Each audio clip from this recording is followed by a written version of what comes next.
Assalamu alaikum class 8, how are you all? I hope you all will be fine.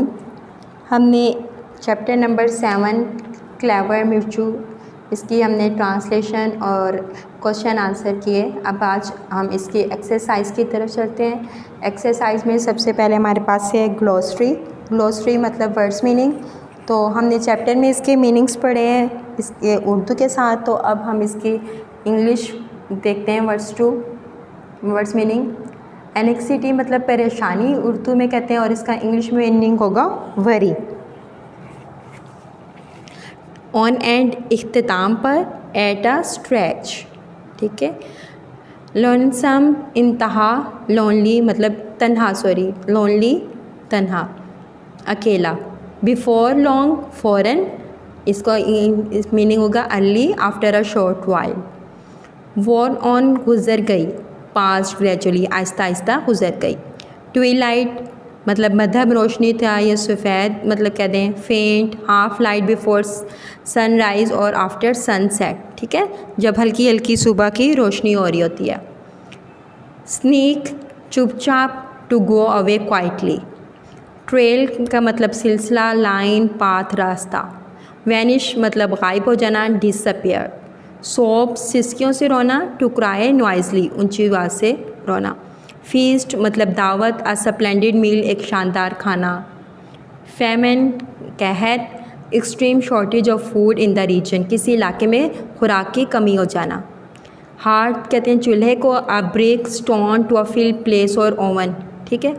Nodded इशारा करना, to move the head up and down as to indicate agreement के किसी को sir हिलाकर इशारा करना के ठीक है।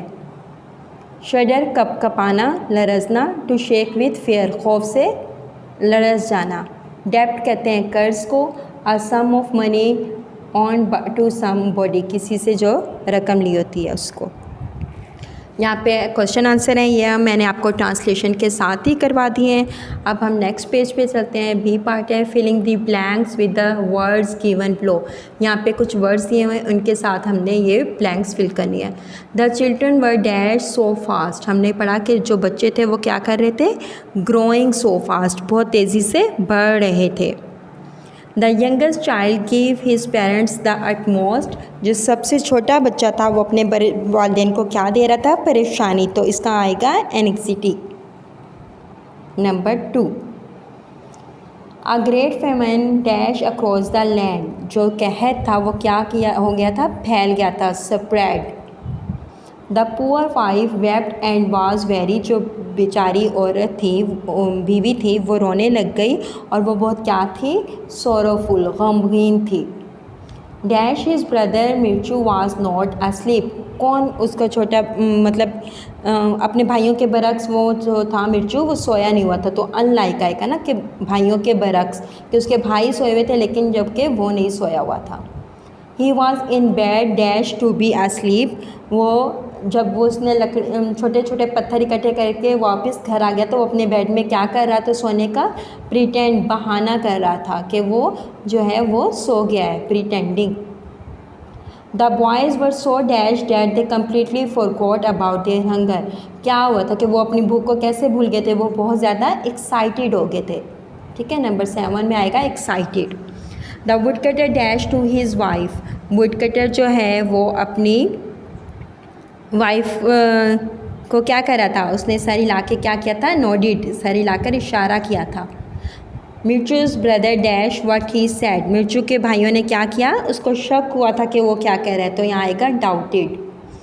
Would cutter wife dash her voice and began to sob, जो लकड़हारे की बीवी थी वो अपने लड़कों को क्या करके वो हुई थी और रोना शुरू कर दिया था, रिमेंबर्ड, अपने बेटों को याद कर रही थी और फिर उसने रोना शुरू कर दिया था।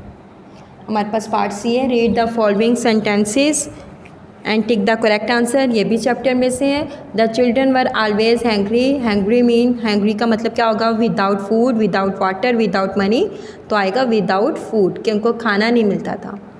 The youngest son give the utmost anxiety to this parents, anxiety here mean, यहाँ पे क्या मतलब है, इसको बार बार आपको बताया गया, इसका मतलब परेशानी है, तो जॉय भी नहीं हो सकता, सैडनेस भी नहीं हो सकता, वरी है, इसका आंसर वरी। When he was born Mirchu was the size of a paper only. Size of a paper mean कितना साइज़ था, वेरी फैट मोटा था, वेरी स्मॉल छोटा था, वेरी बिग बहुत बड़ा था। हमें पता है पेपर जो है वो काली मिर्च को कहते हैं और उसका साइज़ बहुत छोटा होता है, तो आंसर आएगा B, very small. Next page पे चलते हैं। Some rich man will find them and look after them. Look after here mean, look after का मतलब क्या है यहाँ पे, हमने यहाँ पढ़ा था कि कुछ अमीर आदमी है वो कहते हैं कि उसको उनको ढूंढ लेंगे और उनकी लुक आफ्टर करेंगे, उनके देखभाल करेंगे। रन आफ्टर दैम उनके पीछे भागेंगे, सर्च ऑफ दैम उनको तलाश करेंगे, टेक केयर ऑफ दैम या फिर उनका ख्याल रखेंगे, तो टेक केयर ऑफ दैम आएगा। As soon as there were light, Mirchu crept out of the cottage. Crept out here means, crept out का मतलब क्या था जी, ran out quickly, moved out quietly, jumped out loudly। तो इसका answer है moved out quietly, वो खामोशी से हरकत की, उसने खिसक गया वहाँ से। डी पार्ट है हमारे पास, for each word in the list A word of opposite meaning from the list B as shown in the example. अब हमारे पास ऑपोजिट्स हैं, ठीक है, जैसे वाइफ का हस्बैंड, बीवी शोहर, पुअर का मतलब होता है गरीब, तो इसका क्या आएगा, नंबर 2 रिच अमीर। सैड का मतलब उदास, और नंबर 3 पे आ जाएगा हैप्पी। नंबर 4 पे है पेरेंट्स और यहाँ पे आ जाएगा चिल्ड्रन। नंबर 5 स्मॉल और इसका ऑपोजिट हो जाएगा बिग। नंबर 6 डे और इसका आ जाएगा नाइट। नंबर 7 प्रीटी खूबसूरत, अगली बदसूरत। सिट नहीं स्लीप सोना, अवेक जागना। सिट बैठना और इसका हमारे पास आ जाएगा स्टैंड नंबर 9 पे। लाफ का मतलब हंसना, सॉरी ब्लैक है इसके पहले, ब्लैक और इसका आ जाएगा वाइट। लाफ हंसना, क्राई रोना, सन डॉटर बेटा बेटी, ओल्ड का आ जाएगा यंग बूढ़ा जवान, लॉन्ग लंबा और यहाँ पे आ जाएगा शॉर्ट छोटा, थिन और यहाँ पे आ जाएगा थिक, थिन पतला, थिक मोटा। ठीक है, यहाँ तक आपने एक्सरसाइज लर्न करनी है, बुक वर्क को बुक पे सॉल्व करना है। आई होप आपको ये चैप्टर जो है अच्छी तरीके से समझ आ गई होगी। इसको लर्न कीजिएगा और अपना वर्क कंप्लीट कीजिएगा। ओके स्टूडेंट्स, थैंक यू, अल्लाह हाफिज़, टेक केयर।